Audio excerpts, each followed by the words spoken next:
You don't necessarily want to share the data with Amazon. The customers that Amazon gives you from their own audience, you don't own. Somebody else is getting your branded traffic. I act as if I know nothing, and I learn as if it's my first day on the job. Once you're ready for something even further, that's when you call me.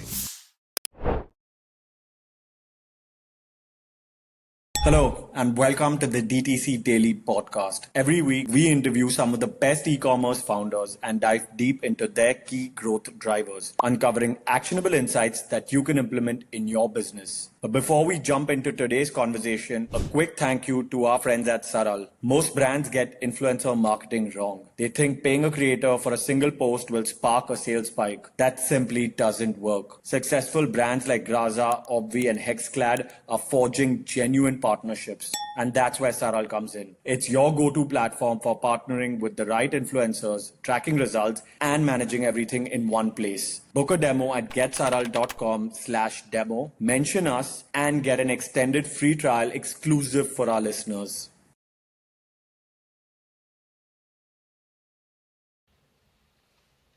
Hey Charles, welcome to the DTC Daily Podcast. How are you doing today?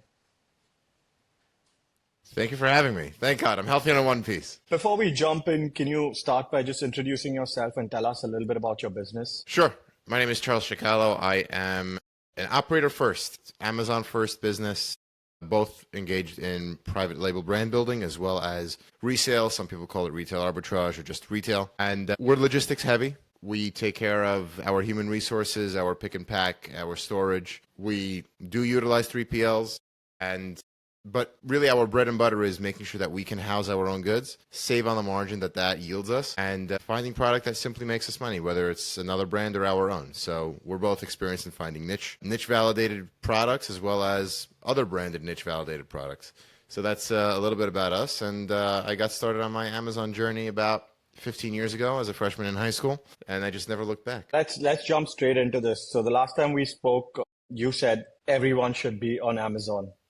So tell us why. Yeah.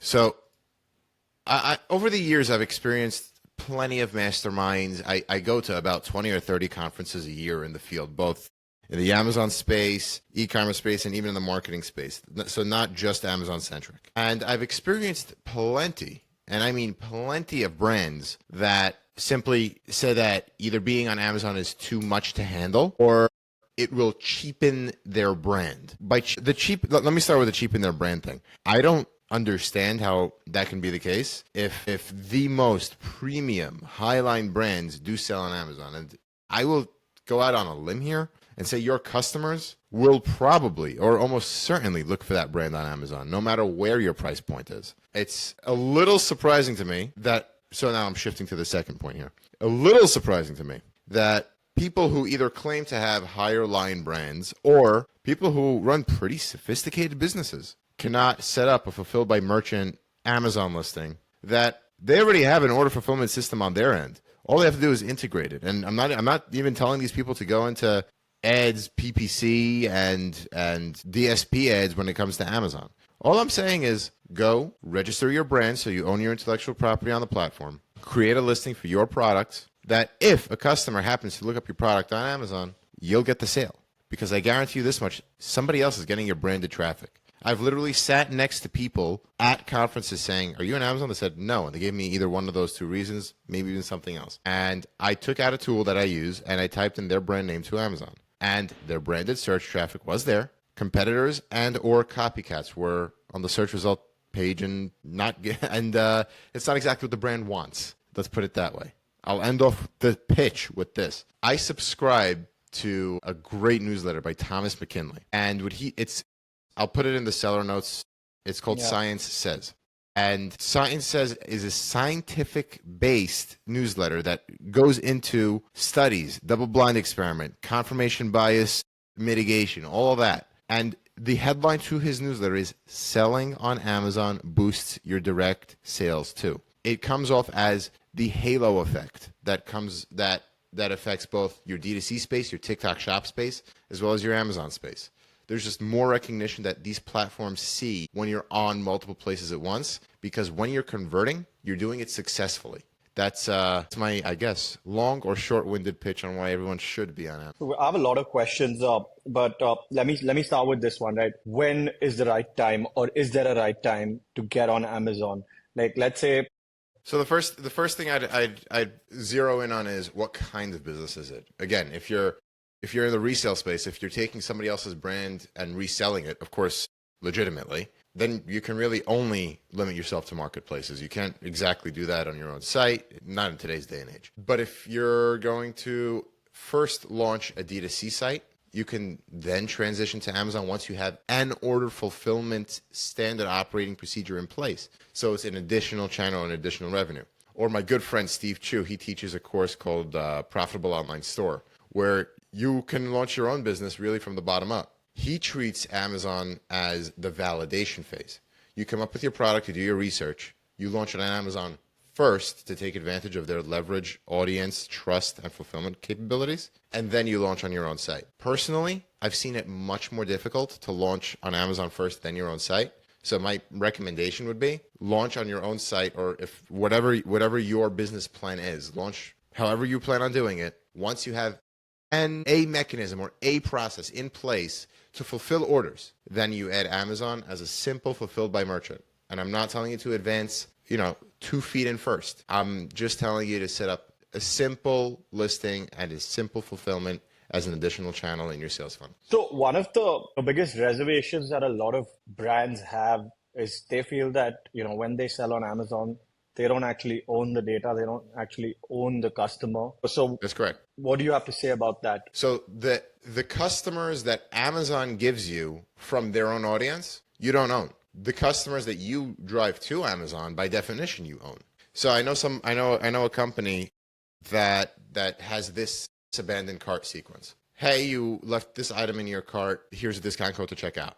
Hey, here's a steeper discount code to check it out. That's email number 2. Email number 3. Hey, you still didn't check out. Go and buy this on Amazon. Now, when you go and buy it on Amazon, if you set up the links correctly, it's called Amazon attribution or the brand referral bonus. The third email sequence that funnels them to Amazon actually gives you a 10% kickback. So the referral fee that Amazon takes is generally 15%. The brand referral bonus brings it down to 5%. That sale you got through Amazon is, first of all, if you bring it down to 5%, it's probably your margin anyway. So you, number one, secured the sale. Number 2, you own that customer. And number 3, you can follow up with that customer based on the purchase. So yes, you have to build your own audience. You can build your own audience outside of Amazon and then funnel them through Amazon. Whether you want to do that and share the data with Amazon is your call. And secondly, don't overlook the fact, if you have a good product, people will come back looking for it. People will go back into their order history, probably reorder it on Amazon, but say the item is out of fashion, out of stock, or simply a newer version of the item came out, then people would go Googling your brand, as long as you stand by your product and the quality it serves. Are there any strategies that someone can use that, let's say the customer does come through Amazon? Is there something that a brand can do to start building a relationship with that customer? They obviously don't know who it is, but are there some strategies that can be employed to kind of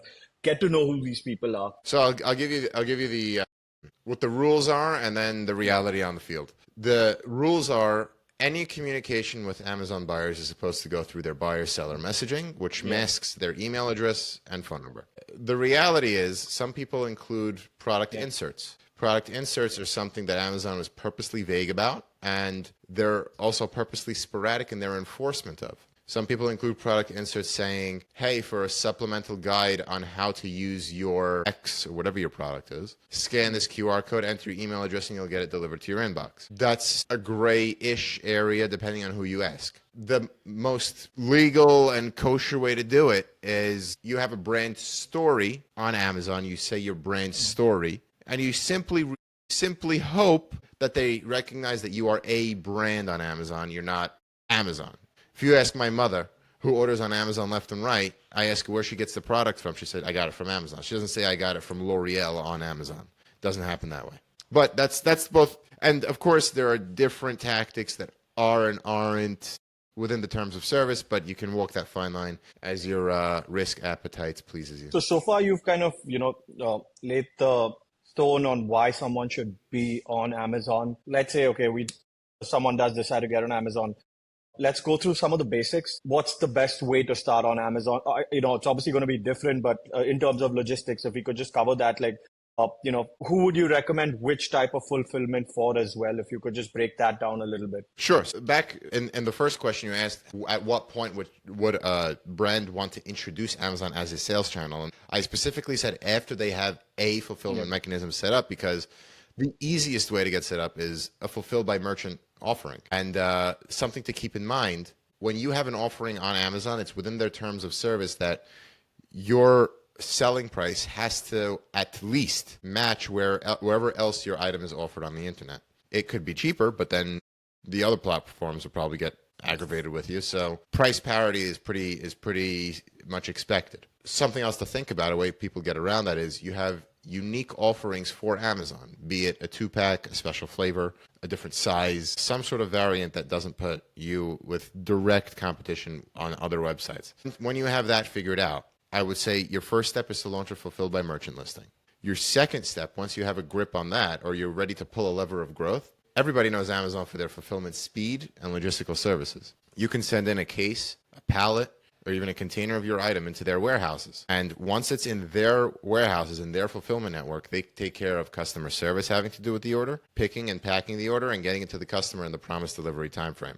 So that's called their fulfillment by Amazon service. And once you're ready for that, you can actually ship your product directly into Amazon. They'll take care of the fulfillment. Once you're ready for something even further, that's when you call me. You call me, and I'll hold your hand through it for free. I promise. Awesome. So now that someone's on Amazon, they figured out the fulfillment.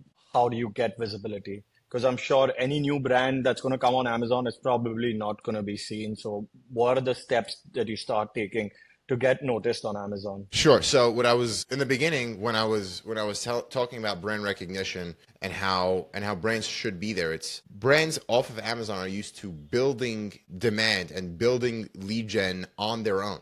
On Amazon, it's quite the opposite. Amazon already does that for you, but you're in a certain niche, in a certain level of competitiveness. The way you do that is, number one, when you launch a product listing, you have to, and you're driving external traffic to the listing, if you're teaching Amazon's AI and algorithms, whichever traffic comes that way, let's say the product is a pen. I'm holding a pen right now. If the product's a pen and my checkout rate happens to be a lot higher than any other pen page, then that pen is clearly a great pen, and I am clearly a great seller. So it will index me for more pen-related words, pen-related keywords, pen-related activity, and most especially what is very prevalent now, pen-related AI prompts. Their Rufus search assistant, seller assistant, whatever you want to call it, is responsible right now for about 15% of searches through instead of the buy box. If you want to index and place for any pen-related keywords, office-related keywords, right now there's a whole B2B section of advertising that Amazon is opening up to us. The more conversion you get, or the higher your conversion rate, I should say, that gives Amazon an indication of this seller, this listing, this item, they know what they're doing. On another point, you can, of course, do something such as your keyword research. There are plenty of tools out there, and I offer them in my newsletter, that show you which keywords have high search volume and low competition.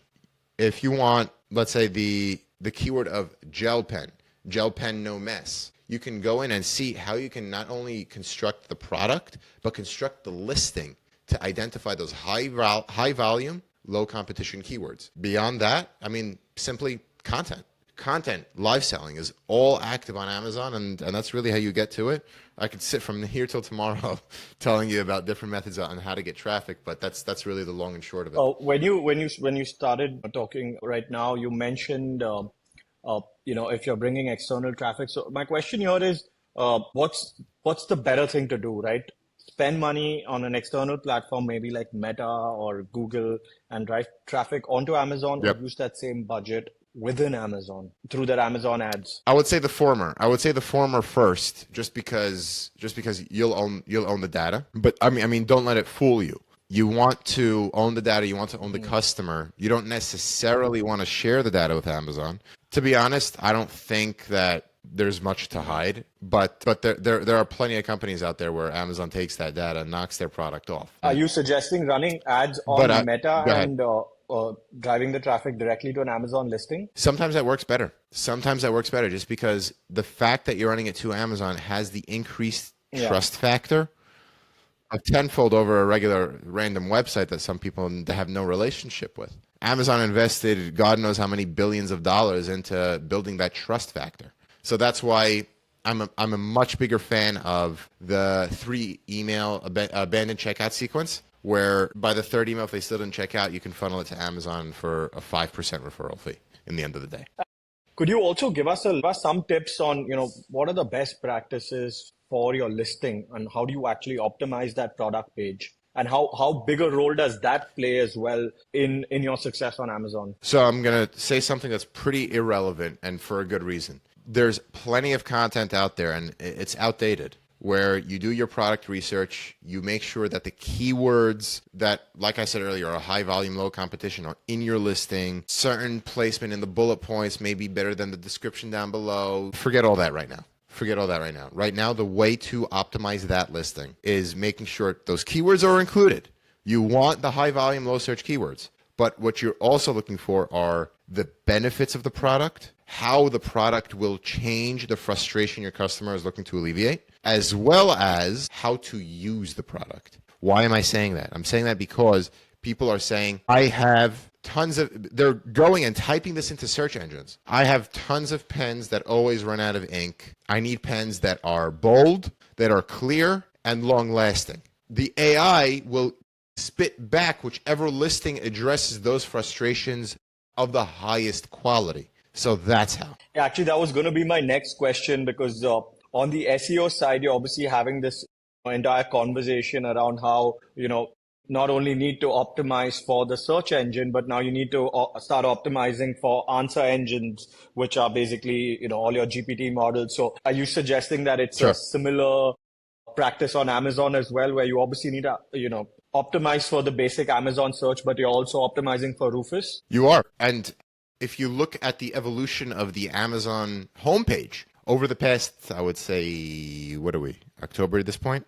10 months, you see the transition from the conventional search into Rufus. About 4 months ago, Rufus started displaying sponsored ads within the chat itself. We all saw that ChatGPT did that months before that. And we saw last week that ChatGPT is now checking out on agentic shopping experiences. So a mixture of all that is happening and something we should be utilizing, preparing for, and implementing now, not waiting.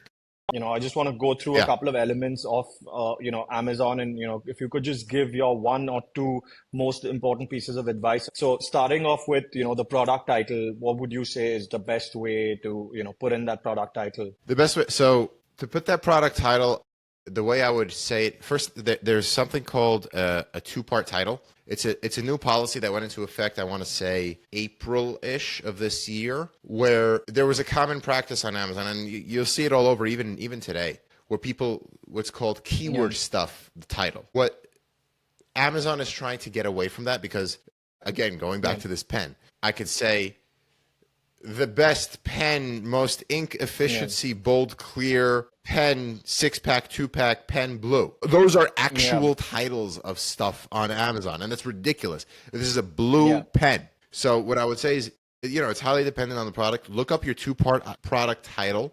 Look for the frustration you're trying to fulfill. And it's highly dependent on the product. So come up with that. Go back and forth with ChatGPT, Claude, your LLM of preference. Make sure you know your customer avatar and the frustration you're trying to fill. Ask it for 10, 50, 20, a million variants of your 2-part title. That's how you put that together. Point number 2, bullet points. Bullet points, you're going to ask it based on the same thing. You're going to have your customer avatar. You're going to have your product features, the frustration you're looking for. Same thing goes for the description. Now, images. You're going to want to make sure that you tell the story. And again, going to my friend Thomas from Science Says, you're going to want to show scientifically your product in use. So the first product image is mandated to be on a white background. That's Amazon general policy. Product images 2 to 7 can be anything else you want. And you're going to want to tell a story, because guess what? People don't read these days. People swipe at pictures, and people scan the text within pictures. So not only are you going to want to invest heavily into those, you're going to want to invest heavily into the creative quality of those. Some people go ahead and say if you embed text within the image using something like Photoshop or title the image a certain way, it helps with indexing. The science is disputed on that. You can try that if you want to. But those are my general tips for creating a list. And how important would you say is the A+ content? I would say it's important as far as proving that you're an established brand and you have a specific standard of quality. You're not just some sort of 99-cent store, dollar store kind of liquidator. But as far as selling your product, I don't think the A+ content really puts people over the edge like it's pitched to. I think it's just important in proving that you are a serious brand and a serious seller. That could put you over the edge of a competitor, but I don't think it really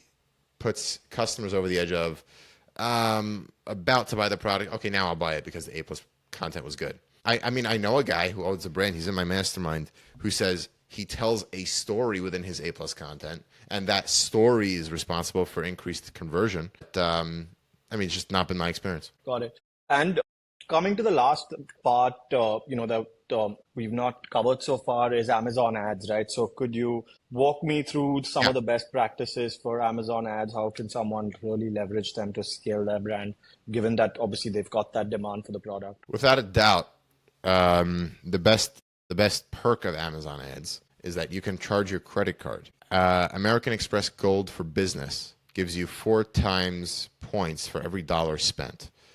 And there are different ways of redeeming American Express points, but there's a way to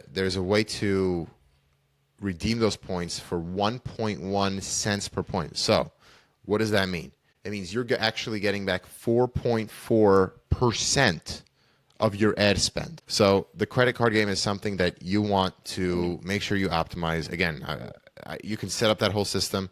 I go through it in detail on my own content, but that's one thing you want to optimize. 4.4% back. Any ad guy can tell you that's a lot of money. Second thing, Chase just came out with a credit card, the Sapphire for Business, unlimited 3% back on all ad spend. The Amex Gold for Business is $150,000 max per year. So there's that. As far as ad practice, you always want to start out with an auto campaign. The auto campaign is where Amazon, Meta, whoever it is, looks for those keywords, tests those keywords, gives you impressions, conversions. If you don't know the terms I'm talking about, you can easily look them up. And you can go ahead, create a manual campaign to optimize the auto. Once you set up a system where you can extract the reports from the auto campaigns, you'll also want to filter out negative keywords. Keywords that if I'm keep on showing up for blue pen, and there are no conversions for blue pen, but I do show up for blue gel pen, I'll eliminate my ad spend on blue pen. Those are the beginning steps on setting up a campaign like that. I, in my business, don't have the time to do all that. That's just the beginner's way of doing it. What I do, I utilize Quartile. Quartile does a great job with my ads. They do all of this on an automated basis. And to be honest, it took a partner in my business 30 hours a week to do what Quartile does for a few thousand a month. There are plenty of automated ad options out there. I would not start out with an ad agency, but I would definitely feel out the landscape and see what method I should try. Should I try doing it manually? Should I oversee an agency? Should I just be hands off to an agency? And lastly, Charles, any final piece of advice, any closing remarks that you'd like to give the audience? Yeah. A couple. Anybody in the space, I would say, I act as if I know nothing. The truth of the matter is I've been doing this for over a decade and a half, but I act as if I know nothing and I learn as if it's my first day on the job. I go to, like I said, I go to 20 or 30 shows a year, conferences, I travel for some, and I'm blessed to have partners who hold down the fort while I do that. Keeps me on the cutting edge on what's going on in the field, and it keeps me very well acquainted with different methods, practice, and hacks that are out there. So always be learning. Always be on top of trends. Don't be afraid to change. And make sure you can control your content diet. And I'm not just talking about content in your niche. I'm talking about content on the platforms. What Amazon is doing, what kind of antitrust things that are coming their way. I mean, tariffs is the best example I could give you for stuff that happened this year. You know how much misinformation was out there about bonded warehouses? coming from somebody who runs eligible bonded warehouse on my end. So much misinformation, things that could have gotten people in cuffs. Very important to educate yourself. Very important to know the sources that you're trusting. And this leads me to my second point. I got so frustrated that every piece of content out there about selling on Amazon or selling in e-commerce always was associated with a discovery call, a Calendly link, somebody who owns an agency who has only one idea but to pitch you. So I started putting out content on my own called Just the Seller Newsletter, where I'm just a seller. I don't have an agency. I don't have anything to sell. I'm a seller just like everybody else growing in public. So that's those are the two things I have to pitch. You'll find out hacks like I've alluded to throughout this entire podcast. So it's my pleasure to make sure that everybody helps. Awesome. Could you just give us the name of the newsletter again for anyone that wants to subscribe? Sure. JustASellerNewsletter.com. So I'm just a seller, JustASellerNewsletter.com. Thank you so much for doing this. My pleasure. Thank you so much for having me.